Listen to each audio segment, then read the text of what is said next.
I moved to Adelaide at 65, and it wasn't the visa or the money that surprised me. It was the neighbors. Before I tell you how it went for me, it'd really mean a lot if you'd subscribe and leave a like. It honestly makes my day. All right, let me take you back to that third day. Our little rented place sat in a quiet suburb near the coast, and the whole house was nothing but boxes. Boxes on the couch, boxes in the hall. My wife and I stepping over them, trying to remember which one had the coffee mugs. And right in the middle of that mess, a knock at the door. I opened it, and there stood a woman named Carol. She'd lived on that street for 30 years.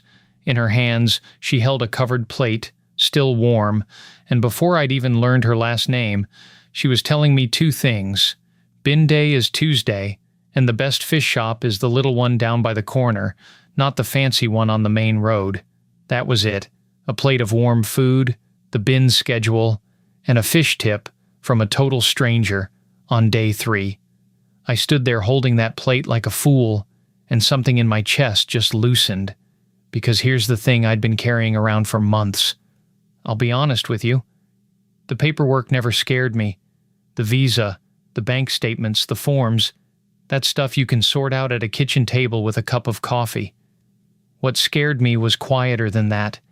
What scared me was ending up alone, half a world from my grandkids, in a country where I didn't know a single soul, at an age where most people figure the door for new friendships has already closed. And if the thing you're quietly afraid of is ending up lonely out here, listen close. This is exactly for you. Because I know that fear. I've talked to enough folks getting ready to make this move to see the same pattern over and over. Most people arrive on the other side of the planet absolutely terrified of being lonely. So what do? They stay quiet. They keep the curtains half drawn. They wait for connection to come find them, the way you'd wait for a bus. And it doesn't come.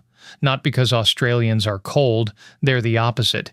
It doesn't come because nobody knows you're there, sitting behind those boxes hoping. I almost did the exact same thing. Let me tell you what my life looked like back in the States, just so you understand where the fear came from. For years, and I mean years, my neighbors and I waved at each other from our cars, a friendly little wave backing out of the driveway on a gray Monday morning.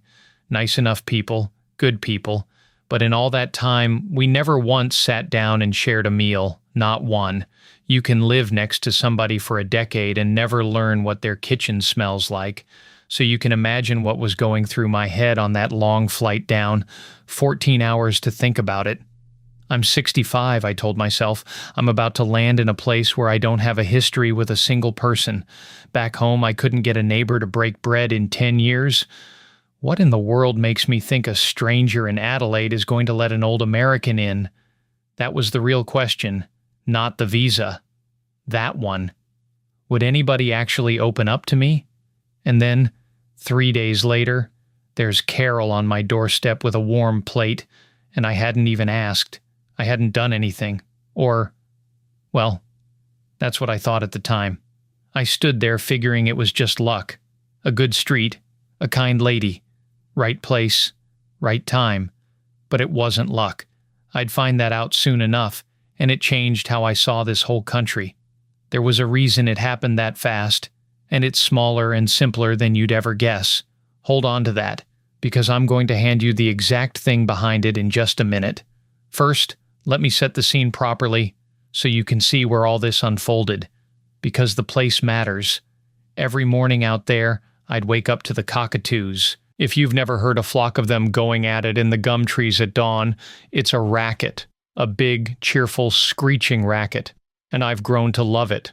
There's a salty breeze that comes up off the Gulf. You can taste it on your lips before you've had your first coffee. And after it rains, the whole street smells of eucalyptus, this clean, green smell that I still haven't gotten used to in the best way. I'd sit on the porch with my mug, boxes still half unpacked behind me, and just take it in. That's the setting. A quiet coastal suburb, the water not far off, and this slow, easy rhythm to everything. And that rhythm, that's a piece of the puzzle, though I didn't know it yet. Australians have this phrase. You'll hear it 100 times a day. No worries. Somebody bumps your cart at the shop. No worries. You apologize for being new and slow. No worries, mate. At first I thought it was just a saying. Turns out it's a whole way of living. People here aren't in a rush. And when folks aren't rushing, something funny happens.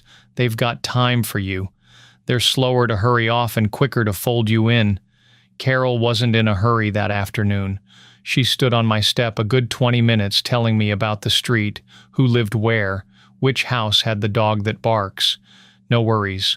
All the time in the world for the new fella from America. So I had my plate to return, and I had a question I couldn't shake. How did a total stranger fold me in that fast when back home a decade of waving got me nowhere? And here's what I finally figured out, sitting on that porch with the cockatoos overhead. It wasn't luck, and it wasn't just Carol being kind. It comes down to one small, doable thing that nobody hands you back home. You open the door first. That's it. That's the whole secret. And I'm about to give you the exact steps I used to build a warm circle from nothing, starting with the simplest one of all, a wave over the fence in the morning. You open the door first. That's the whole secret behind Carol's plate, and it's smaller and easier than it sounds. It isn't about being outgoing or clever. It's 4 little habits any of us can do at 65, and the first one costs nothing but a wave over the fence in the morning. Ask yourself honestly, when's the last time you knocked first? Back home, most of us wait. We wait for the neighbor to come to us. And out here, that one move changes everything. So here's step 1, the morning wave. Every day when I stepped out with my coffee, I'd catch the fellow next door in his yard and just lift a hand. Morning. That's it. 2 older men waving over a backyard fence, half asleep. It sounds like nothing, but you do it every single day, and after about a week, that wave turns into a chat. The chat turns into, "You settling in all right?" That tiny hello tells the whole street one thing: this new American is friendly, he's easy, and believe me, word travels fast on a quiet suburban street near the coast. Step 2, say yes to the very first barbecue you're invited to, the very first one. Even when you're bone tired, even when there are still boxes stacked to the ceiling and you can't find your good shoes. When Carol's husband leaned over and said, "We're having a few folks round Saturday, come on by," every part of me wanted to say, "Oh, maybe next time, we're still unpacking." Don't. That first yes is worth more than a month of good intentions. You show up with a 6-pack, you stand around the grill, and suddenly you're not the new stranger anymore. You're the American from number 12. Big difference. Step 3 is my favorite because it's so simple it feels like cheating. Learn 1 local name a day, just 1. Carol, then her husband Ken, then the lady with the little terrier Margaret, then Doug, 2 doors down. You don't cram them all in the first afternoon. You collect 1 a day, like picking up shells on the beach. And here's what happens. A street of strangers slowly becomes a street of neighbors because there is nothing that opens an Australian up faster than you remembering their name and using it. Morning, Margaret. You should see the smile. And step 4. This is the one folks skip, and it's the most powerful of the lot. Offer to help before you ever ask for anything. Don't arrive with a list of favors you need. Arrive with your sleeves rolled up. See somebody wrestling their wheelie bin to the curb? Grab the other side. Neighbors trimming a hedge? Ask if he wants a hand. You give first, always. And I promise you, the doors just swing open. People remember the newcomer who helped before he needed helping. That's the man they invite back. So those are the 4. The morning wave, say yes to the first barbecue, 1 local name a day, and offer to help first. That's the whole secret. And I know some of you are sitting there thinking, all right, but I'd love all of this laid out plain in one place before I get on that plane. Well, that's exactly why I did something about it. Everything I figured out these last 4 years about building a warm circle from scratch, these little door-opening tricks nobody hands you back home, I poured all of it into one honest guide. I call it OnewayGuide. It's got these steps spelled out, the things I wish someone had told me, and it even walks you through the retiree paperwork and the filing side laid out plain, so none of it catches you off guard. No hard sell here. I just know how much easier my first month would have been with it. If you want it, the link's down in the description. That's simply where I'd start. Now let me tell you about Doug, because Doug is where all 4 steps came together for me. Doug lives 2 doors down. Retired Sparky, big laugh, hands like leather. One evening I gave him my usual wave, then wandered over when I saw him firing up his grill. He looked at what I was doing with my own little barbecue back home and just shook his head. "Mate, you're doing it all wrong." And that was the start of it. Doug taught me how to run a proper Aussie barbecue by the sea. Snags on the grill. That's sausages for those of you who haven't picked up the lingo yet. You get them going low and slow, not blasting them black. The salty breeze coming off the Gulf, the light going gold, then pink, and right on cue, at dusk, the cockatoos start up in the gum trees, screeching like they own the place. First time I heard that racket, I nearly dropped my tongs. Now it's just the sound of a Friday evening. That one barbecue turned into a standing invitation. Doug never had to ask twice. Some evenings there'd be 6 or 8 of us gathered around that seaside grill, plates loaded, the Gulf going dark behind us. It just became part of the week. No planning, no formal invites. You just showed up. Picture your own first barbecue by the sea. Snags sizzling, the breeze off the water, a few new faces laughing at your accent. That's not a daydream. That's month 1. And here's the deeper thing I want you to understand, because it's the part that surprised me most. None of this felt like work. Back in the States, making a new friend at our age felt like a project. Schedule the coffee, follow up, try not to be a bother. Out here, it's slower and softer than that. There's this pace people talk about, the no worries pace, and it's real. Folks aren't rushing off to the next thing. Nobody's too busy for you. That relaxed rhythm makes people slower to hurry and a whole lot quicker to fold a newcomer right in. You don't earn your place here through hustle. You just show up again and again, and one day you realize you belong. It's unhurried, and that's exactly what makes it work. So the locals were easy. Easier than I ever dreamed on that long flight over, when the loneliness was still just a shadow in the back of my mind. Carol's plate was waiting to be returned. Doug's grill was always warm. The morning waves had turned into real friendships. But here's the part I really wondered about. The locals were warm, sure. Yet late at night, unpacking those last boxes, I still craved a few folks who knew what a real Thanksgiving felt like. People who missed the same things I missed, the smell of pumpkin pie, the football on a cold November afternoon, the sound of home. So could I actually find other Americans in Adelaide, on the other side of the entire planet? I figured that was a taller order, a much taller order. And the answer walked right up to me at the Central Market in my very first week, and I never saw it coming. So there I was, standing at the Adelaide Central Market, holding a bag of mangoes and trying to figure out which stall had the good bread. And out of nowhere, a woman named Ellen heard me talking. Just a few words, asking a vendor a question.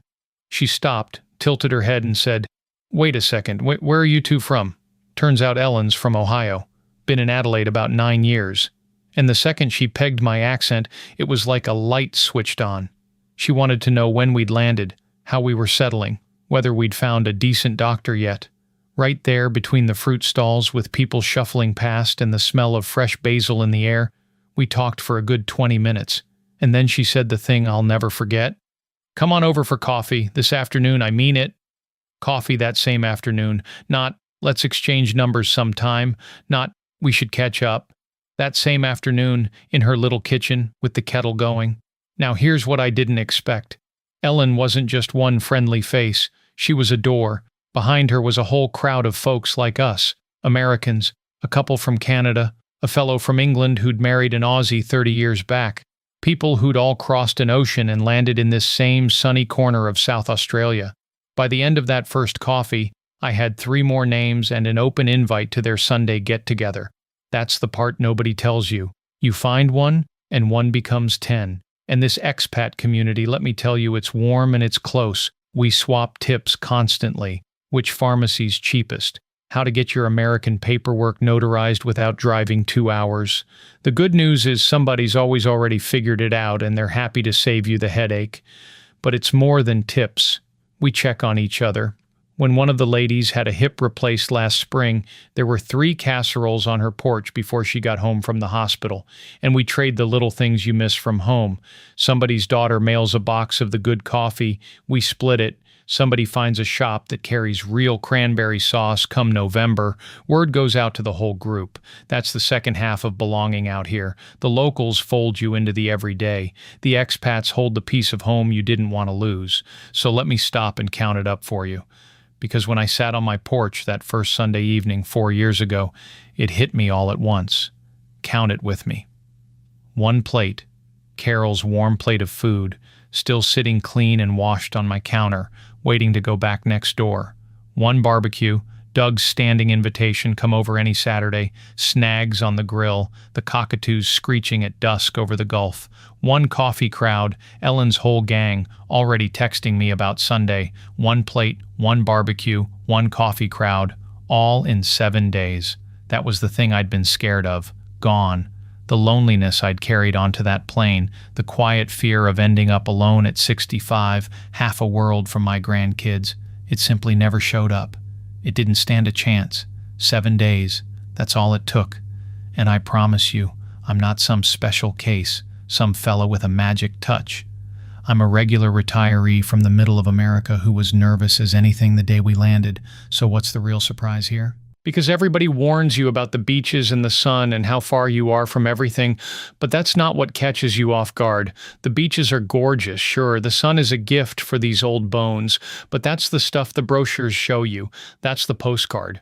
What the visa brochures never mention is how fast strangers fold you in. And I've thought about why, and I think it comes down to that no-worries pace. Back home, everybody's rushing. No time, gotta run, we'll do it another day, and another day never comes. Out here, folks are slower to rush and quicker to say, come on over. Nobody's checking their watch. When Ellen said this afternoon, she meant this afternoon because her afternoon wasn't packed to the minute. That easy pace, it's not just relaxing, it's what makes room for you.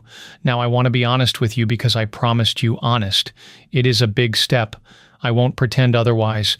And yes, you'll have a few wobbly first days. There'll be a morning where the house is full of boxes and you can't find the coffee filters and you think, good Lord, what have we done? I had that morning, everybody does. But here's what I've learned, and it's the whole thing, really. Connection out here isn't something you sit and wait for. That's the mistake most folks make. They arrive scared of being lonely, so they stay quiet, they keep the blinds half shut, and they wait for someone to come find them. And the waiting is the only thing that keeps them lonely, because the door swings both ways. Carol knocked on mine, that's true, but I answered it with a smile instead of a suspicious look. I said yes to Doug's barbecue when it would have been easier to say I'm tired, maybe next week. I talked loud enough at the market that Ellen could hear my accent, and when she walked over, I didn't wave her off. Every single one of those friendships started because somebody opened a door and somebody else walked through it. You open the door first. That's the secret. That's the whole trick nobody hands you back home.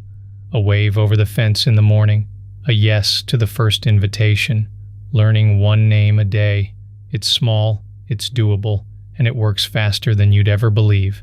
If a porch chat like this steadies your nerves about the move, stick around. This is exactly the stuff the visa brochures leave out. The part that actually decides whether your later years feel full or empty. And it's the part you have the most control over. So picture it. Picture yourself a year from now. It's golden hour, the light going soft and orange over your own little place near the coast. You've got a cold drink and a clean plate on your lap, ready to walk it back to the neighbor who brought you dinner your first week. The salty breeze comes up off the water. Somewhere down the street, a barbecue's already smoking, and you know you're welcome at it. That's not a fantasy. That was my ordinary Tuesday within a month of landing. The grandkids call on the video screen, and yes, you miss them. That ache is real and it never fully leaves. But you're not sitting alone with it. You've got Carol 2 doors down, Doug with the grill going, Ellen's crowd on Sunday, and a whole community that folds a newcomer in like it's the most natural thing in the world, because it is the most natural thing in the world. That's what this place taught me at 65. It's a big step, I know.